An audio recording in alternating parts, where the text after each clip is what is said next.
Hello, and welcome to Science of Design Talks. We created these short, snackable video series for marketing and product leaders who want to learn how they can use behavioral science to scale and grow their products. Each video is only a few minutes long and will cover a single behavioral science principle plus some real-life applications of it. Enjoy. Hi, everyone. Today we're going to talk about defaults. This is one of our favorite tools as behavioral scientists. For those of you who are not familiar with it, general idea with defaults is that as humans, we tend to be lazy in nature. And so we're going to be more likely to choose the path of least resistance when making decisions. And oftentimes the path of least resistance means basically doing nothing. So defaulting into whatever the behavior is and not making a decision. If you're curious to learn about the origins of default in behavioral science, as a very famous organ donation study in Europe showed really the power of defaults that I would recommend looking up on.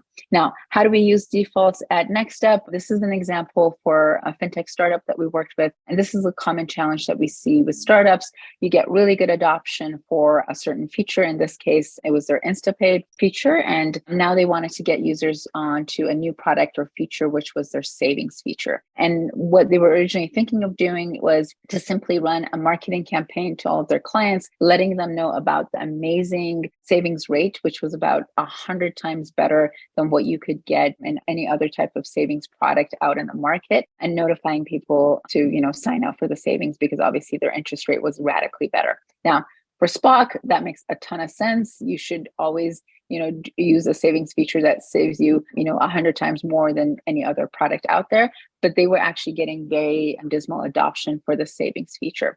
And so we started thinking about how can we introduce defaults, and we ran a little test where we introduced an interface in their regular sign-up flow for their main product, where we basically defaulted people into saving at least $1. $1 was basically their mandate of what they were trying to see if they can get people to save for. And as a result of introducing this default, both the concept of defaulting into the savings feature as well as the amount, we were able to really increase the percentage of people that signed up. Whereas before this intervention, they were only getting about 16% of users to actually save using this feature. And in contrast with introducing defaults, we were able to get about 73% of users to defaulted into saving at least $1. Some other examples of defaults here, and this is a thing that you see with Acorns. They're another financial technology company. They basically automatically invest and default you into investing your spare change from everyday purchases. So this is a really good way of getting people to save more.